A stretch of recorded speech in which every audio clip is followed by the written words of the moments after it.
Perhaps just for today you will allow me to smoke immediately.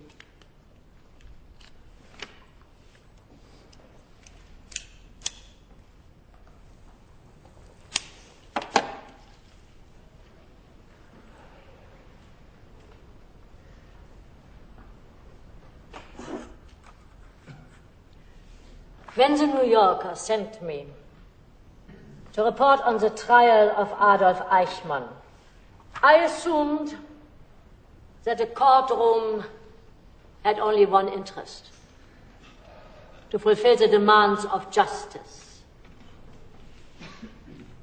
This was not a simple task, because the court that tried Eichmann was confronted with a crime it could not find in the law books, and the criminal whose like was unknown in any court prior to the Nuremberg trials. But still, the court had to define Eichmann as a man on trial for his deeds.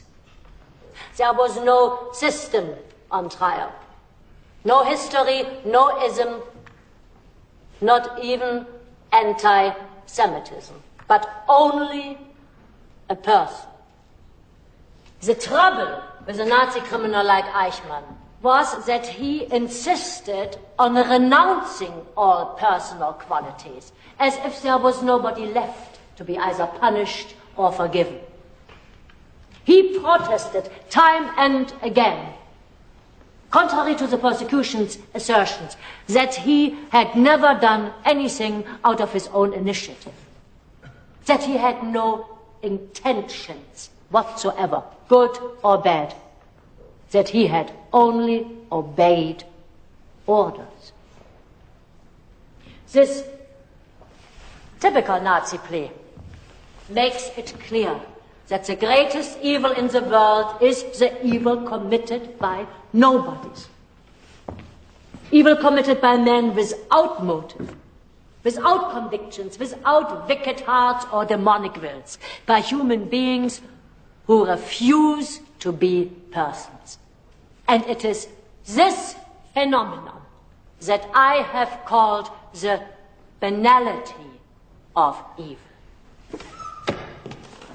Miss Arendt, you're avoiding the most important part of the controversy. You claim that less Jews would have died if their leaders hadn't cooperated. This issue came up in the trial, I reported on it, and I had to clarify the role of those Jewish leaders who participated directly in Eichmann's activities. You blame the Jewish people for their own destruction. I never blamed the Jewish people. Resistance was impossible. But perhaps there is something in between resistance and cooperation. And only in that sense do I say that maybe some of the Jewish leaders might have behaved differently. It is profoundly important to ask these questions, because the role of the Jewish leaders gives the most striking insight into the totality of the moral collapse that the Nazis caused in respectable European society. And not only in Germany, but in almost all countries. Not only among the persecutors, but also among the victims. Yes. The persecution was aimed at the Jews.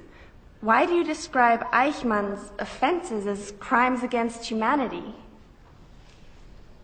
Because Jews are human. The very status the Nazis try to deny them. A crime against them is by definition a crime against humanity.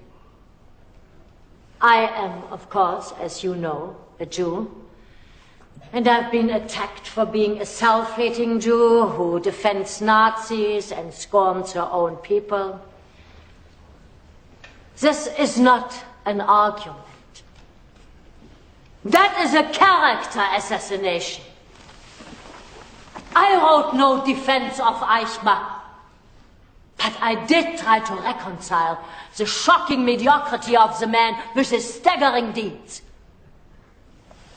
Trying to understand is not the same as forgiveness. I see it as my responsibility to understand. It is the responsibility of anyone who dares to put pen to paper on this subject. Since Socrates and Plato, we usually call thinking to be engaged in that silent dialogue between me and myself. In refusing to be a person, Eichmann utterly surrendered that single most defining human quality, that of being able to think. And consequently, he was no longer capable of making moral judgments. This inability to think created the possibility for many ordinary men to commit evil deeds on a gigantic scale, the like of which one had never seen before. It is true, I have considered these questions in a philosophical way. The manifestation of the wind of thought is not knowledge, but the ability to tell right from wrong, beautiful from ugly. And I hope that thinking gives people the strength to prevent catastrophes in these rare moments when the chips are down. Thank you.